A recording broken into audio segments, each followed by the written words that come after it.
privacy, I'll keep it hush, hush. I'll stay down low for you. I like when it's just you and me, I'll keep it hush, hush, hush, hush, baby. Hey guys, it's Lex. And Courtney. And you are listening to another episode of The Pleasure's All Yours. We are here again this week, encouraging sexual liberation in the Black and queer community.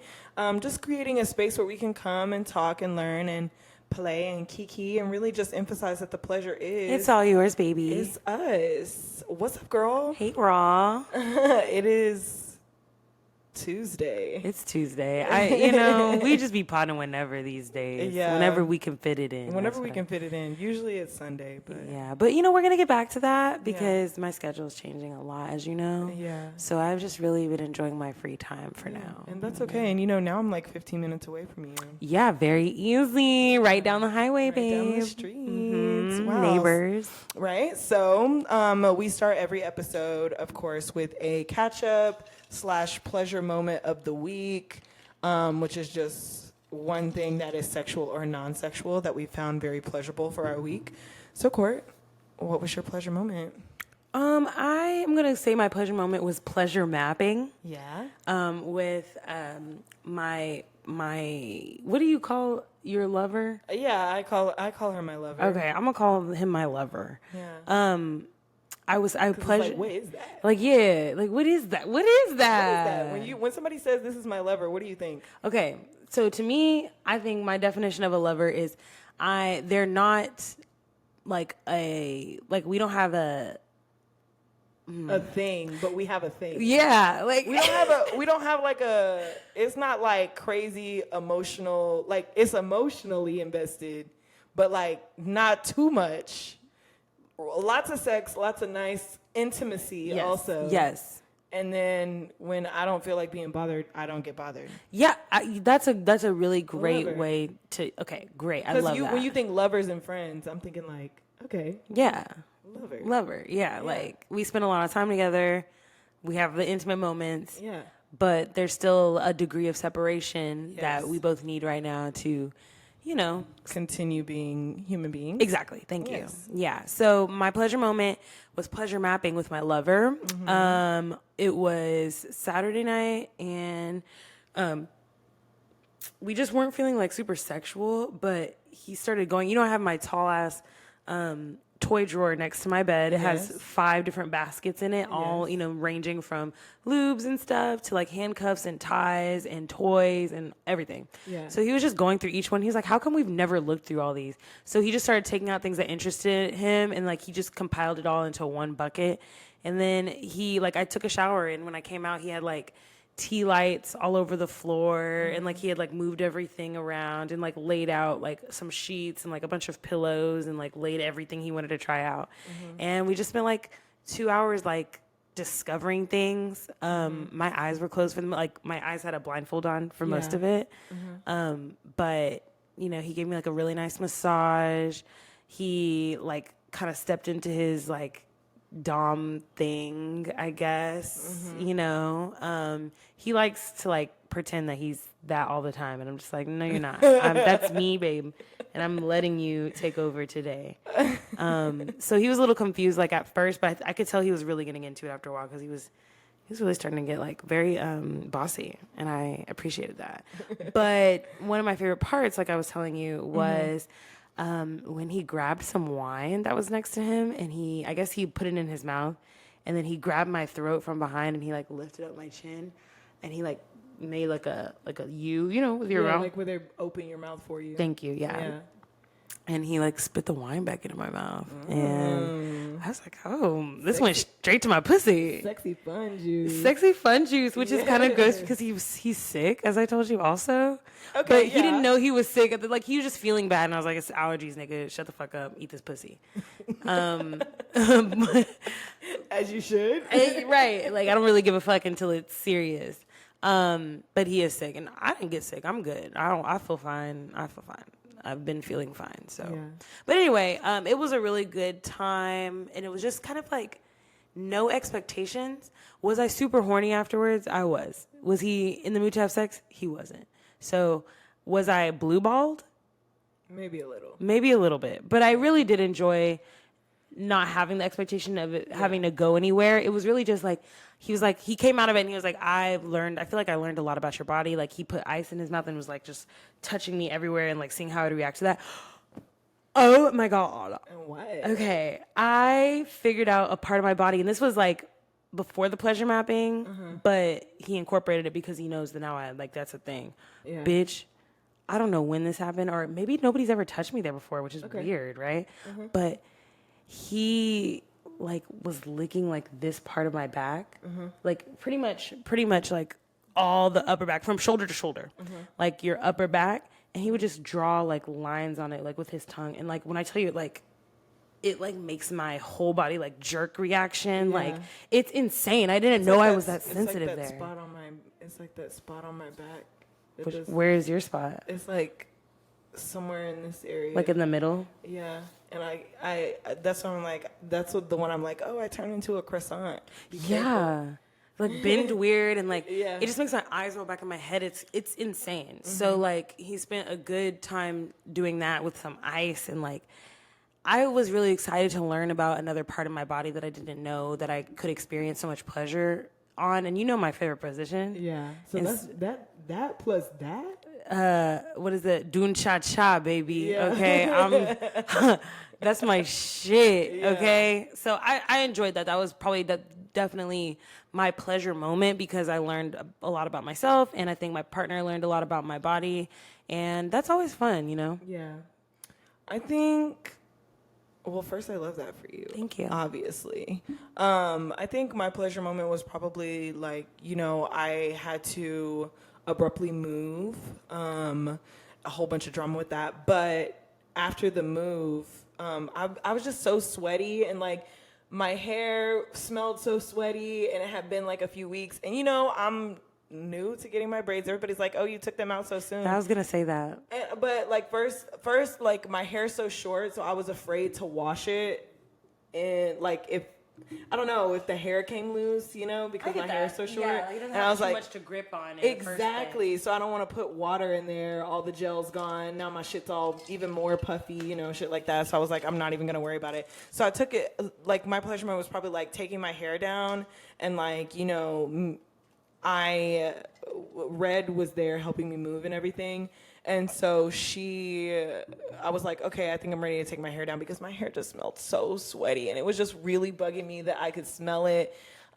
It was just bugging me. I was like, this has to come out of my head now. Like, it has to. So we laid on the couch, and we put this movie on, and like, I laid my head in her lap, and she just was like cutting the braids and then like taking them out. So I think that was really nice. And then right after, I was like, we should go get in the pool, because now I don't have any braids in my head, and I want to go get in the pool and flow on my back. And so then we went and got in the pool, and we just floated around with each other for a while. And she like was like bathing in the sun, reading a book, while I was just like in the water, which was really nice. And so it was just really cool to go from like having a really stressful like whole weekend to literally just being able to chill with someone that I really enjoy spending time with, and not really having to do much of anything.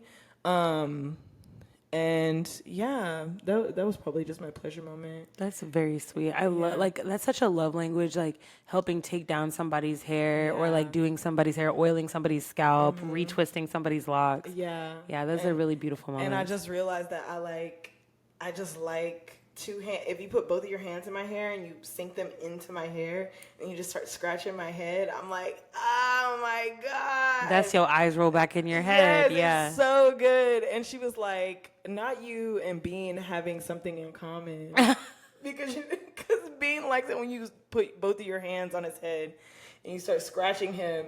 And she was just doing that. And I was like, that feels so good. And she was like mother, like son. That's literally what she said. I just thought it was really funny. That's so cute. Yeah. Speaking of book, I remember you sent me a picture of a book that you were reading. I haven't finished it yet. It's called, it's by Katie Davis. She's English. So when I've been reading the book, and it's a spicy queer book. Okay. We love it. I'm about to find the picture of it, because I did send it to Courtney. But It's really good. It just has some of those English words that I have to Google what the fuck it means. Like nooks and crannies. Like, what the fuck does that mean? But wanker. It's a really good book, and and I think you should read it because it really reminded me, like, some of the things that she says and does really reminds me of you. And I'm like, is she black? No. Oh, okay. Are there black people in England? Are there? Just kidding. I'm kidding. I know there are black people in England. You'll do that like Stormzy. What do you call that kind of rap? Grime. Yes. Yeah, there we go. Okay, it's In at the Deep End. There are chili peppers on the front that look like labias. And then Kate Davies is her name. Kate Davies. I'm gonna look and see if they have that on like my audiobook vibes and everything. The book is good. I'm like not even like all the way through it, but it's so good.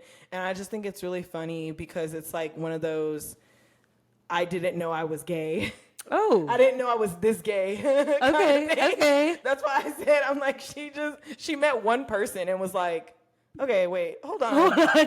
Hold on. Wait. Hold on. I think I don't like this. I think I like the other one. So, and it's basically the journey through that. And from the summary, apparently there's supposed to be like this crazy sex club that ends up happening. So I'm just anticipating getting to that part. Okay. The only thing about it is the author, she sort of jumps around, and there's only a few spaces in between like the paragraphs that jump to different timelines into what's happening. So that's my only critique of the book. But so far it has me pretty entertained. Okay. I love that you're reading so much this year. I have been reading a lot this year. There's one other book that I have to finish too. It's also a queer book. It is, yeah. You really, never mind. What? No, we'll talk about it after. Okay. Just remind me that I stopped there. Okay, bet. All right. So today, what we're talking about, we always say pleasure is the center and should be a good motivation. But what happens when you go overboard is basically what the topic is about today. Tonight on 2020. That sounded like. That is what it sounded like. But it's basically, so what would it look like if you just had too much pleasure, or if you were engaging in too many like sexual / pleasurable things? This can be known as sexual compulsive behavior, which is like, what is it? What's another compulsive behavior? Like OCD, eating or the way you're OCD. Yeah, so it's another compulsive behavior that like really affects people. It's also known as like a sex addiction, which more people suffer from this than you fucking think. Really? This is kind of the perfect topic to discuss during, what did you say? It was National Sexual Health Month? Oh, yeah, it is National Sexual Health Month. Okay. Yeah, it is. And, we usually also, I'm forgetting, we usually start off with a fun fact. Do you have a fun fact? Besides the fact that technically Wednesday is European Sex Day, so there is a National Sex Day for the United States, and it's literally just like the history of sex and what leads up to it being a designated day. Okay. I didn't get any details on it. It was just a calendar flag for me today, and I was like, oh, cool. So yeah, happy European Sex Day to all of our hotties in Europe, and have sex with yourself or with another person or not at all. Do what you do. But sexual compulsive behaviors is also referred to as sex addiction. As I said, it is a very intense focus on sex, sexual behaviors, urges, and fantasies that can create problems in your life, job, relationships, and mental health. So not even just like, oh, I want to have a lot of sex, so I'm going to make time for that. It's like, I'm missing my daughter's 3rd birthday because I'm about to go bust a nut. Sex above all else. Like sex above all else. Just like think of it as a literal addiction because that is how it is classified. But CSBC, because that's what we're going to call it, it is classified as a mental health disorder by the World Health Organization, which I thought was crazy. Oh my God. What? You found an owl? That is what it is. Oh. LOL. Yeah. Okay. Every time I saw that, I was like, What's that acronym? But I never cared to look. Yes, World Health Organization, Okay, bitch. now we know. We learn something new every pod. Every pod. But this can look a lot like excessive masturbation, sexual arousal through like texting, emailing, things like that, excessive intake of porn or erotic literature.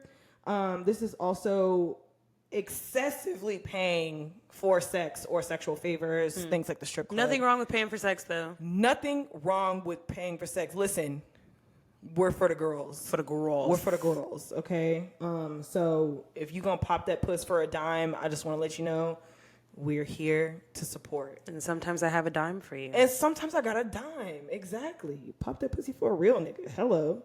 But yeah, around 6% to 8% of U.S. adults suffer from a sex addiction. 6 to 8%? 6 to 8%. Yeah. Okay. So either between 6 and 8%. That is actually a big number. And that's about 24 million people. Oh my God. How many people are in the fucking world? That's a lot. Damn. Yeah. That's a lot of people just out here Yeah. risking it all for a nut. Yeah. That means the likelihood that like somebody you know has a sexual compulsive behavioral disorder. Yeah, is pretty high. Mm-hmm. Yeah.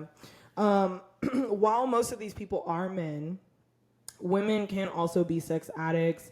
The only thing that I found about it in regards to women or people who identify as a woman is that since it's such a big stigma for women to even have sex, to enjoy it, to talk about it, it's not, there's not too many studies on it because obviously this is a male-centered world and women are mothers, they're not whores. Right. They shouldn't even be thinking about sex, much less having compulsions. Like, hello. So they go a long time without like getting treatment, or even just talking about it with anyone. They do like a lot of sneaky things, you know, to get around it. But the sneakiness is what, like, them willing to do all of that just to make this sex thing happen is what makes it a disorder. Like any other addiction, this is just the dependency of the rewarding feeling that sex gives you. So like if like, you know how like you had a hard day and you want to go have a drink, you're like, okay, I'm gonna go have a little drink, and then a little drink turns into like 50 million drinks. Okay, that would be considered like someone who is an alcoholic. This is basically like, I'm having sex, I'm upset, so I'm about to go have sex with like literally the first person I see. Or, you know, I wouldn't say Samantha Jones had a sex addiction. I wouldn't say that because it never jeopardized her career, her family, her friendships, or anything like that. So there is a way. That's a great one. That's a great character. That's a great way to like point out. This is Sex in the City, y'all. Sex in the City, yeah. Samantha Jones. She has a great like sexual life without being a sex addict. So this basically for her would look like, if she were an addict, it would basically look like her job, you know, she's missing appointments for this, she's ruining clients, whatever, because she's lying, like she's doing all these things like that. Would think of an addict like when you, what are those shows? My Strange Addiction. Yeah. A bunch of other ones. Intervention. Yeah. So things like that just make it sex. So, hypersexuality is a common term to describe people who enjoy sex more than most, but it is actually classified as SCB, so sexual compulsive behaviors. It's the same thing. So if you're like, oh, I'm hypersexual, baby, you a sex addict. But can't you be hypersexual in the sense of like, I have a high sex drive, I like to have sex with lots of people, but I'm like Samantha Jones. I think Samantha would be hypersexual, but I don't think she would have like sexual compulsion. Yeah, I guess it's more so like how we define it now. Like that definition isn't like the medical definition of the word. Yeah, I got you. So like just how like all these words that we have, they've turned into something else. You know, people don't know what fucking gaslighting means anymore. And context, shit. yeah. Like So it's like that. So hypersexuality, sex addiction, sexual compulsive behaviors, they're all the same thing. Okay. And I know there was like a lot of psychiatrists that apparently, it's like hard to get data on this, mostly because Mostly because it is, how did the article say? It was basically like, since men are just like, oh, this is just what I do, this is just whatever, like it was hard for them to gather like solid data because they also weren't, maybe they weren't telling the full story. Yeah, That's what I was thinking. This is a very tough topic to be open about, and I also think there's like a lot of gray areas. You know? A lot of gray areas. Yeah, depending on culture and how you grew up, what your religion is, like your definition of all of these things might be different, or how you would answer these questions that people are doing the research on. Yeah. I didn't even think about that. But there are signs of sex addiction, of having one, of someone around you having one, interested to hear these. whatever. So difficulty controlling or postponing sexual urges. So you got to bust a nut and you're like, oh, I have to do that right now. Like, sorry, can't hold it. I got to go do it now. Like you got to pee or something. That would be considered a sign of a sex addiction. Again, we're not doctors. I just did research. Thank you. Little to no satisfaction after sex of any sexual activities, and then leaving the situation feeling very unsatisfied. Like you need more of something. Like, oh, that wasn't enough. I need more. That would be also a sign. Conflicts in relationships, work, or other commitments that are centered around sexual behaviors.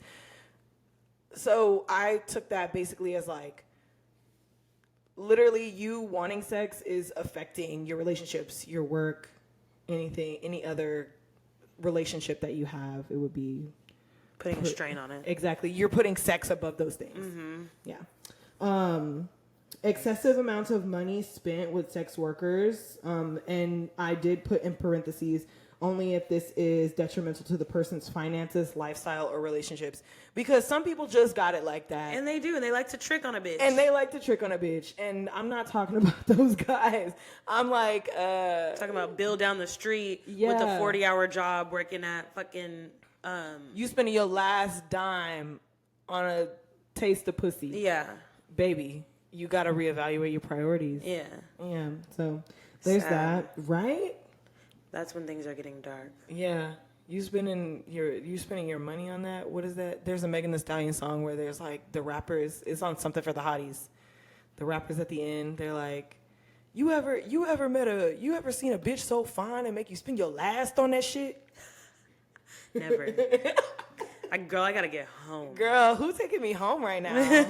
What am I gonna eat for lunch at work tomorrow? This is tough. I don't have any snacks. 2 days away. Thank you. Also, participating in unsafe sex practices simply for the gratification of having sex. So, like, they were talking, so there were some things where they were saying there were some kinks that would, like, fall under sex addiction, which I didn't really agree with. Only because, like, they were talking about, like, you know, public sex would be a sign of sex addiction, things like that. But I'm like, I don't really see how, when it's like, you know, I don't know, they didn't separate the kink and non-kink. What was the kink word? Paraphilia?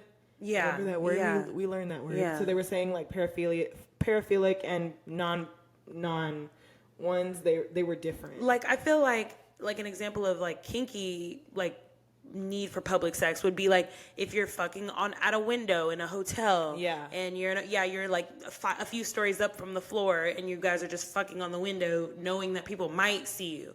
I think the sex addiction part would be like if you were at a school or let's just say at a college, so it's not weird. At a college, and you were talking to the professor, and you just decided you and the professor wanted to bend it over in the room right then and have sex, like knowing that you guys could both lose your jobs. Exactly. It's the risk, the risk and the willingness to take it. Risk it for the brisket. Sometimes Bussies. It's worth it. Bussies. This is my first time at Bussy. Taking a picture with Bussy. We just really go everywhere. We really do. But yeah, basically just jeopardizing like what you have, you know. Excessive cheating was on there too. So, like, yeah. But, you know, this is what makes me think of what we were talking about in the other episode where we were saying, like, a man's orgasm is only 6 seconds versus the, like, 20 to 45 seconds that we have. Yeah. Which would also make sense on why, like, some of them are sex addicts, or most of the sex addicts are men. The reward is so short. The reward's so short, but like, you know, they get to it so quickly. So you know, it's like crack. Also that. Yeah, exactly. And like an orgasm feels good as fuck. So like, put me straight to sleep, baby. Baby, I can understand you wanting to do this all the time. Like I'm not holding you. I'm just saying it's a problem. Yes, exactly. So if your nigga out here cheating all the time, your nigga, your bitch, your partner, whoever the fuck, if that's something that they feel like they can't control, they're like, oh, I can't control this. Not excusing their behavior, but make them go see a fucking therapist. Yeah. Because like, why do you feel like you need to bust a nut all the time with any and everybody you meet? Like, what's up with that? Don't let him lie to you though, bitch. Use discernment, okay? Yeah. Because these niggas will say something like, babe, I have a sex addiction. I have a problem. I can't help it. I've had it said to me, and I was 21, and I believed it. So, and that was a long time ago, and I don't hold myself. You know, I was literally a child at the time. But yeah, like I had a partner that had a lot of addictions, a lot of different kinds of addictions. He had an alcohol addiction. He had a drug addiction. And when those things would get really bad, he would make choices in his sexual situations that led me to believe that this was habitual, or what is the word I'm looking for? Like, you can't control it. Compulsive. Thank you. Literally. Yeah. That these were compulsive decisions. Like, specifically, I remember I had a brief stint in camming, when I was in college. And I was doing it by myself mostly, but then when my partner at the time would come, like, and visit, we would do it together, and he was living with me, like, in the summer. So we had made, like, that week we had made so much money, like probably like $400. Like, and that's, for me, that was a lot of money at the time, because I was a college student, and this was like really it wasn't like a permanent hobby. Like, it wasn't a job, it was a hobby. Yeah. And so we had $400 in the bank, and we were like, oh yeah, this is amazing, this is perfect. Then he got super drunk and I think he bought a bunch of Xans, and he was on Xans. And I remember he came in the house at like 2 a.m. We got into a huge fight, and so like I locked him out of the room that I was in, like my room, and he just had to sit in the living room. And bitch, do you know that he all night was just doing coke and spending the money that I had made on the webcam on other girls, and like just compulsively like masturbating all night, like, because he was up all night, and I would just hear like the webcam girl be like, thank you, Papi, 40 coins, thank you, Papi, oh yes, ooh, Papi, I like that. Touch it. Like, it was disgusting. Wow. But yeah, he wasted all of our money. Like, I woke up in the morning to a call from him because he was like a block away, and he got in trouble for stealing a carton of cigarettes from Walgreens because he was so coked out of his mind after masturbating all night. And he just decided to walk to the store and like, anyway, my point is, don't let these niggas lie to you, bitch. Yeah. They might not even really have a problem. They might just be fucking dicks. Yeah, dumbasses. Dumbass dicks with drug addiction. Yeah, definitely that. Wow. Story time, real quick. Remember when you were like, we really go everywhere? We did. That was like, I flew to another state and then I just came back. Came back real quick. Yeah, but I like to give you little tidbits on my life. Yeah. Yeah, I've had some really, really interesting lovers in my day. Not in my day. Not in my day. In my ho heyday. Gotta write a Courtney Noir memoir. I would love to actually at least do like a little newsletter, just like little things, like going over some past experiences that I'm learning to I don't want to say reevaluate, but like you sometimes you reach specific ages where you're like a light bulb goes off in your head and you're like, oh, what the fuck? You're like that girl. She goes, that white bitch. That's like, she makes those videos where it's like when someone keeps misgendering your friend when they're not around, and it's like, they. Yeah. Yeah. And Yeah. they said they're going to meet us there. Yeah. She's so funny. She's so funny. But yeah, like you just have those moments where you're like, damn, this stuff was not right. And I recognize that I was young, or I recognize that I was in a place where I couldn't accept better, or I didn't think I deserved better. But I've had a lot of those moments, about to turn 27, and you're just like, yeah, bitch, this might have really affected me. And I've been to therapy. I just need to go back. Yeah, same. Yeah. Hey, that's okay. That's in the works. It's in the works. It's in the works. It's very close in the works. But another sign, and the last one that was listed, was in extreme cases of sexual addiction, this will look like criminal sexual behaviors, which, like... Very. Yeah. And this just makes me, like... This just makes me think of a situation that happened to me and this person saying that to me and being like, oh, I'm a hypersexual person, and me being like, oh, like, that's fine. I'm just over here thinking like, oh, that just means you just like to fuck a lot. Like, that's fine, whatever, no big deal. And then they assaulted me. Like, it's crazy. Oh wow. Crazy how that happened. Yeah. And I didn't realize that until I was here, like, rereading the outline. Because when I was writing the outline, I was like, oh, words, this is good information. But I was sitting here reading it, and I was like, you had one of those moments. Yeah. I was like, that's like fucking crazy. So yeah, don't let your hypersexuality or anything like that cross into criminal behaviors. Yeah, don't let it affect other people. Yeah, for the rest of their lives. That's your problem. That's your problem. Why does that have to be my problem now? Permanently. Permanently. Like, I'm laughing, but it's not funny. Yeah.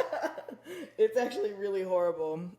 Anyway, like any other addiction, sex addiction does have treatment.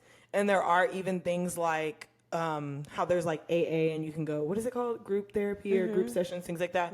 You can go to things like that with other people who also have a sex addiction, who talk about how it's affected their lives, their families, their friends, finances, job, things like that, It's a non-judgmental support system. It's a non-judgmental support system, exactly. So you would literally just go there and talk to other people about the same thing. Also seeking therapy, speak to a professional about the things that you're going through, what thoughts you're having, everything like that. And I know, like, medication was one thing that they put on there. But my question was, what medication makes you less... What are you treating? Are you treating like, oh, well, yeah. Antidepressants. Yeah. I'm like, that's what I want to know. Like, what kind of medicine treats a sex addiction? Maybe it's the same kind of medicine that they would use to treat OCD or like ADHD, like the impulsivity of it. Like maybe that, but that's a really good question. Because a lot of the articles I was reading, there's this website that I use for a lot of things that we talk about, because it's in .gov. It's an official like thing, and it's like just a bunch of doctors and stuff, like studies that they actually do. And they were saying, wow, I've lost my train of thought just now. Medication. Oh yeah, they were just saying like how some people respond differently to different things, which is why it's also just important to seek professional help so they can help you like deal with that, go through that, figure out what it is that, because sometimes it's like a trauma, and it's like a neural pathway as well. Like every time you do it, it's a reward system. Yeah, every time you give into that feeling, you make the neural pathway trench, like they were calling it, deeper, which makes it harder for you not to do it. So it's like the more you give into that gratification, that urge, the harder it is to resist it the next time. So just like smoking, man. Yeah, I'm telling you, I'll watch somebody on TV smoking, and I like have to smoke. I have to find something to smoke. It's pretty bad. I was telling my friend the other day that I think I realized that I have an oral fixation. Yeah. Because when I was in high school, I used to not like binge eat like to sickness. Like I wouldn't make myself throw up or anything. But like I used to eat like a lot and just like hide it in my room and just eat it. And then I was thinking about when I stopped doing that. And I stopped doing that as soon as I started smoking in college. Like you like traded one thing for another. Literally, yeah. And so because I'm wondering like why I don't have the urge to do those kind of things anymore. But like now it's just like I have to incorporate my mouth, baby. Don't let that fool you though. Like I'm not like the dick sucking queen. Yeah. I'm not even like the pussy eating master. But I do think that I have like a fixation orally, and like it's weird to try to get out of that cycle of like to break it, because it is hard. Like it just makes my like I get anxious and like my mouth starts getting all watery, dry. Yeah, like sticky. Yeah. Okay. Yeah. Strange. It's weird how the brain like that when it comes to addiction, I think that's a one part of the brain that I'm always like so intrigued by, because like the how and when is always so innocent usually, and it's just the fact that it does like fulfill a need you have, or it makes you feel better, especially in like a stressful situation. And you continuously doing it is what makes it an addiction, and I think that's crazy. Because this got me thinking about my masturbation techniques like a lot. But like also, I don't keep any toys in my bag. I'm not like in the middle of a conversation, oh I gotta go. Yeah. Like nothing like that. You know, even when I was keeping toys and stuff in my bag, I just don't feel like I was compulsive with I don't think it would just be like, if I have a little time on my hands, I'd love to get my rocks off. Bitch, hell yeah. Yeah. The fuck? Absolutely. I mean, that's just an opportunist, baby. Yeah.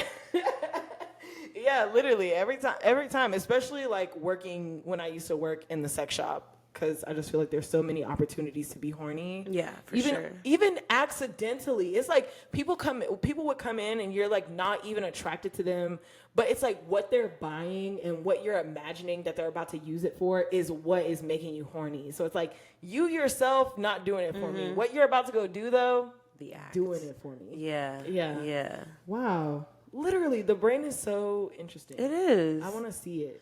Yeah, the brain is always gonna go and default to what's comfortable, what it knows, and that's how it like protects itself. You know, that's how like we protect ourselves from traumatic experiences and that. So I mean, it's a good thing and a bad thing. Like the brain always can work for you or against you. Yeah.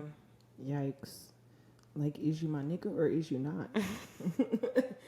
Whose side are you on? Whose side are you on? But at the end of every epi, it was a very short one. And we love that. That's okay. But at the end of every epi, we do a little segment called Questions for the Gworls.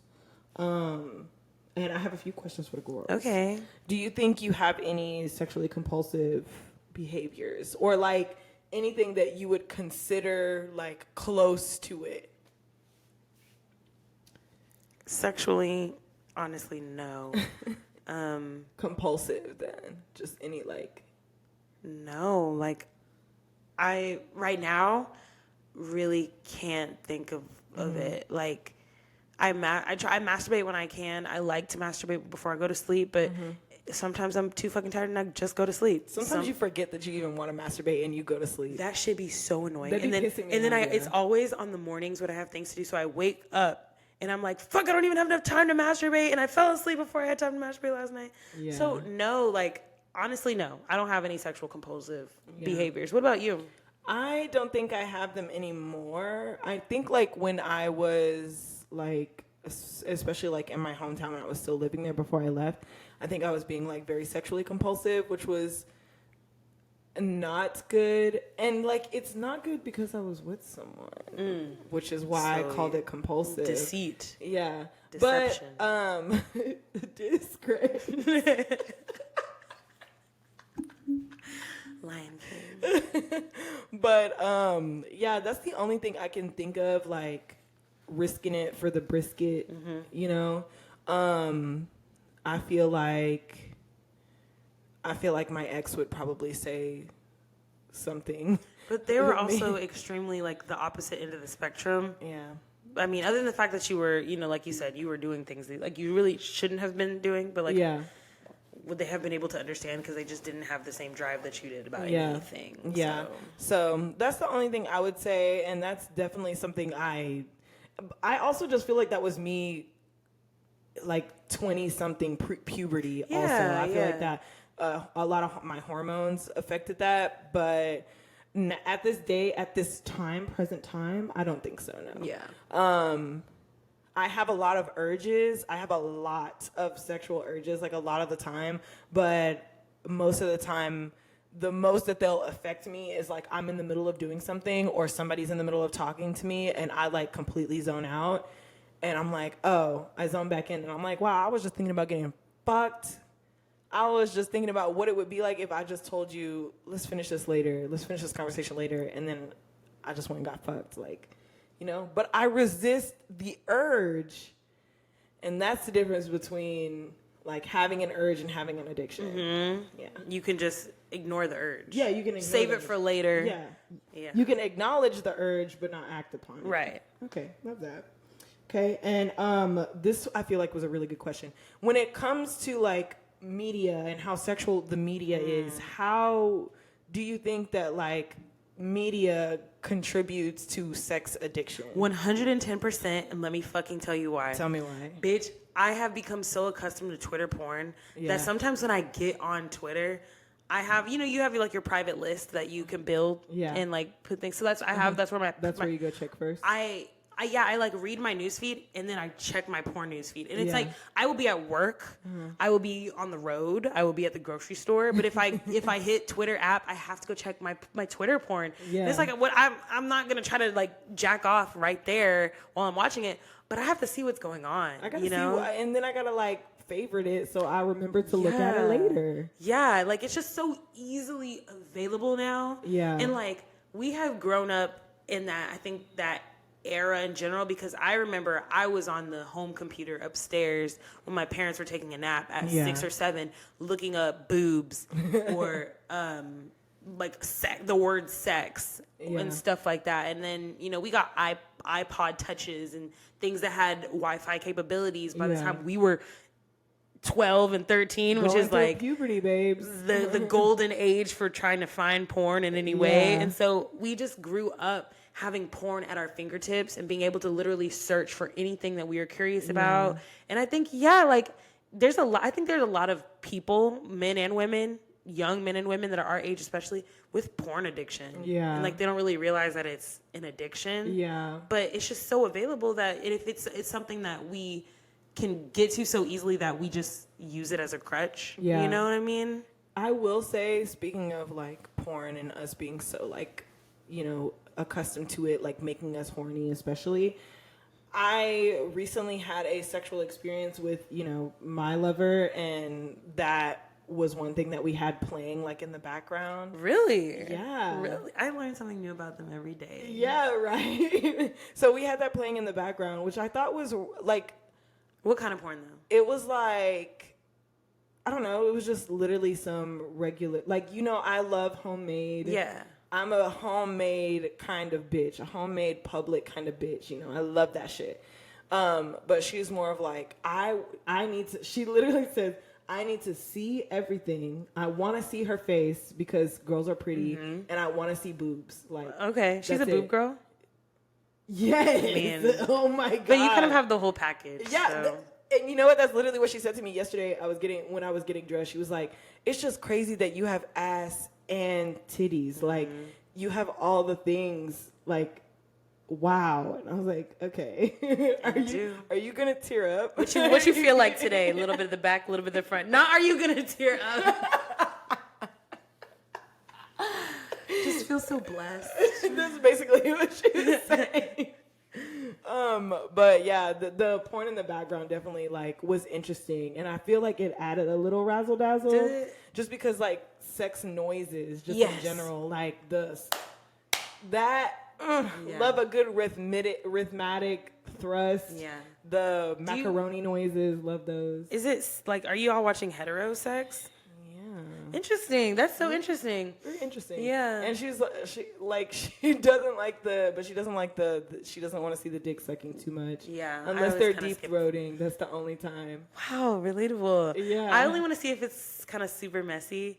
Yeah. And then I also don't like to see cum shots. So I usually will forward through them coming on the face. Yeah, and that's basically what you were doing. Yeah. So, so that was really interesting. But I do agree that like how easily accessible it is, how like normalized, like I would say that watching porn is pretty normal. Like I feel like when people say they don't watch porn, that's when people are like, what do you mean you don't watch porn? Like, I just don't watch porn. I don't believe that. Oh, no. I was like, I feel like one of our friends said I have a few friends that say they don't watch porn. They just use their spank bank. And I'm like, what? You remember things like that? Yeah. Baby, I can't even remember what I had for breakfast yesterday. There are some orgasms that I can remember, but I don't think it's more so no, I think it is the orgasm, or I think it's like the look someone was giving me while I was having the orgasm. Those are the things that I'll remember that will make me horny. I guess it's I get a highlight reel, but that's not enough for me to sustain myself. It's not. The best I could do is like audio. Yeah. Like I don't have to look at porn, but I kind of do. The visual is nice because like whenever I am looking at porn, now we're gonna do the segue into like, but whenever I'm looking at porn, it's literally like most of the time I'm not even watching the actual video. You know, when you go on Pornhub or any porn site and you can see a preview, like the little boop. That is enough for like I'll just watch it on a loop. I'm like, okay, this is good. Especially especially because like it's usually the visual that I need. Yeah. More so than the sound. Especially if I'm already horny, like I'm already thinking about it. So, you know, and if the visual isn't enough for me, then I'll click the video and I'll listen to the sounds. But for the most part, it's just the visual for me. This is like, we're kind of past what we were talking about, but that's okay. So when you masturbate with porn, like, do you edge or do you just kind of let yourself orgasm as many times as your body wants to orgasm? Yeah. So like if you feel it after 30 seconds, you orgasm and then you keep going and then you just have another one? Mm-hmm. Sometimes I'll edge myself, but it's so hard to edge myself because right when I'm on the edge, that's like my favorite part of my orgasm is right before I actually have an orgasm because I feel it like everywhere. Yeah. And like a buildup. Yes. I'd be so mad when I try to edge yourself over the edge. Yeah, but like you can remove all the stimuli, and like sometimes if I just don't look somewhere else, and I'm still looking at the video, and even though I've stopped, I will just come. Yeah, and it makes me so mad. I'm like, damn it, I didn't even get to like really. Yeah. Or like sometimes I think, and I wonder what it is. I wonder if it's because I'm like so horny in those moments, but like sometimes when I am like, and I'm like when I am masturbating and I'm about to stop, like you were saying, sometimes it still like happens, and it's not even. I'll look away, I'll stop everything, but I think like I can feel how wet I am too, and that is I'm like, oh man, and it's always kind of uncomfortable those ones because it's like a half, but and then it's like, did powerful. I just like, I feel like I just orgasmed, but did I? And then you try to go again right after, and it's like, okay, I did. I need a second. Yeah. Now I'm in the refractory period. I'm like, goddamn. Yeah, but I like to go like pretty often. It's now that we're talking about porn, we might as well. Whenever I was like pubescent, probably like 15, 16, I was really into the porn movies. I would sit and find them, and I would like be under my blanket with my headphones in, and I would just be watching these fucking porn movies. And it was mostly the lesbian ones. And when I tell you, I would find a porn star, I would obsess over her, and I would watch every movie she's ever been in ever. That was what I was doing. What was your do you remember maybe like your old school porn stars that you like? Yeah, so Misty Stone, obviously. Yeah, she just makes too much noise for me. Sometimes, yeah, but there are some movies with some stars that she's in that is like a good mix of her talking and her not talking. Okay. So there's that. So Misty Stone, Raina Sky. Okay. That is a gorgeous brown woman. Okay. She's got like perfect nipples too. So Reena Sky, Reena Sky. Okay. And then Skin Diamond. Did you like Skin? We love Skin. I love Skin. She was my first crush Yes, for sure. I love her. And, now she's just making music and being spooky. Ray Joy Cat. Yes, That's her new and just name. being spooky and just doing her thing now. She's like a clothing line. Yeah, And then one other one that I really liked was Julia Ann, who is a white woman. Okay, but yeah. I loved her because, sometimes when you watch girl scenes and they don't seem real. Mm-hmm. Every girl scene this woman is in, I'm like, I want this bitch to eat my pussy so bad. I feel like this is maybe where I got some of my techniques from, because when I tell you she be in the pussy, she be in it, face, everything. She's like, where are you going? Oh my God. Is she a Libra? Okay, makes sense. That's your spirit animal. Yeah.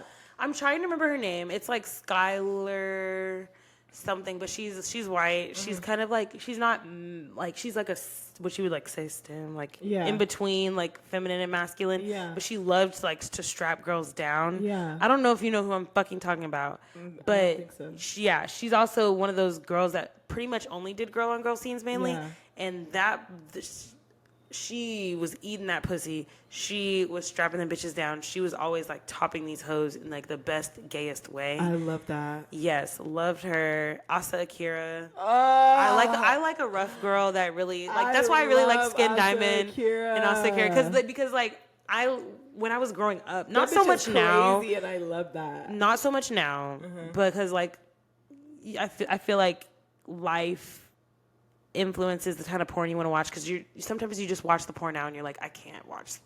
Yeah. I know what my limits are. I know what she's probably going through.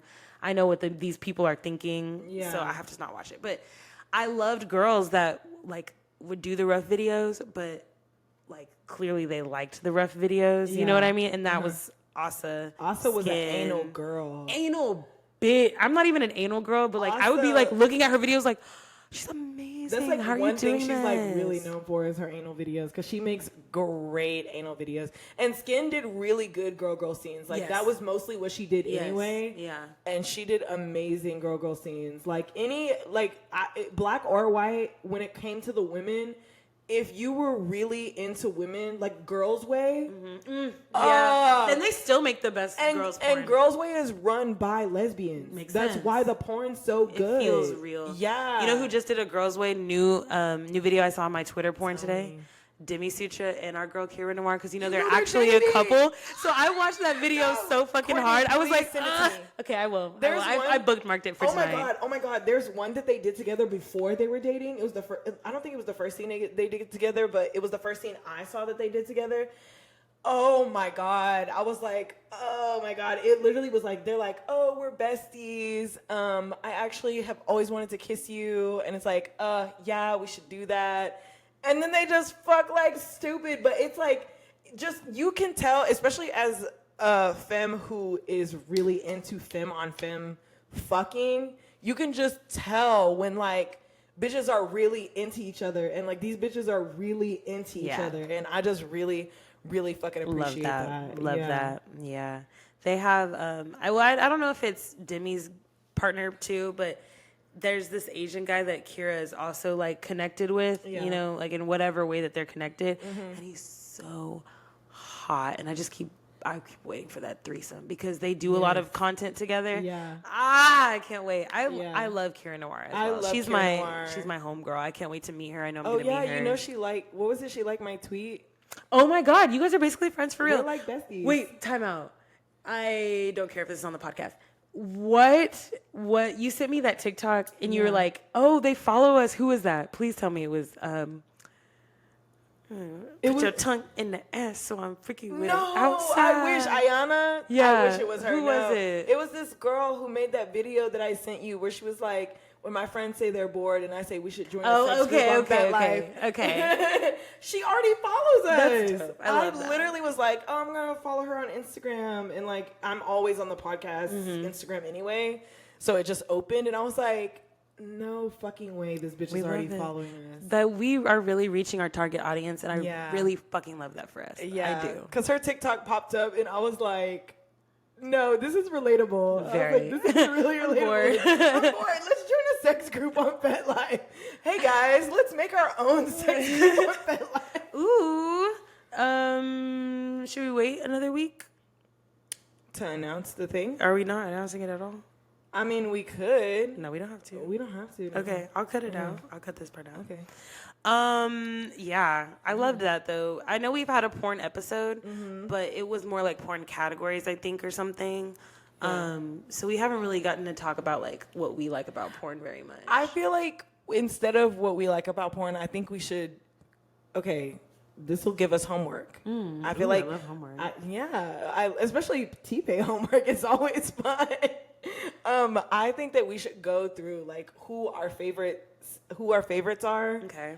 And just talk about our favorites. I mean, I can do that right now. Anna Fox. Do you like Anna Fox? Anna Fox is good. She's so tiny. She's so tiny, though. She's so tiny, and her hair is so big. Yeah. So it's like, I feel like sometimes her hair distracts me because I'm like, damn, that's a lot of hair. Yeah, and she also fucks a lot of white guys. She does, yeah. You know, but so they all do. Yeah. Demi What's that Sutra one does. girl? Kira Noir does. Chanel. Oh, it's Chanel Hart. Chanel Hart. We love my Chanel bitch. Hart, but it's not Chanel Hart. It's a dark skinned girl. Sarah Banks. Oh, Sarah. Oh, Sarah shit. Banks. Big titties? She Massive got titties? Yeah, because she got a boob job. That's fake? Yeah. They look so real. They look like yours. Sarah Banks used to have like tiny titties. She used to have like how Kira Noir had tiny titties. I'm pretty sure we're talking about that. She got the round butt. She got the nice round butt. Is she thick? No, she's okay. tiny. Then this is not it. Then no. But the way you were looking at me, I was like, "Bitch, I know who I'm talking about." No, these mommy milkers are real, babe. Yeah, Sarah Banks. Let's see. Yeah. But yeah, I love. I wish I could say I like certain men. I don't like Jason Steele. I don't not like him. I just think he fucks a lot of white women, and then. He fucks everybody the same. I'm sorry. Yeah. That one white guy with the tattoos all over the place that always has the magic wand. Small hands? That always has the magic wand? He has like Owen. Oh, yeah. All the bitches fuck Owen. Yeah. He does a lot of the kink.com stuff. He does, yeah. But he has his own like thing where they're on his bed or in his apartment somewhere. And like he has a bunch of scenes with Kira.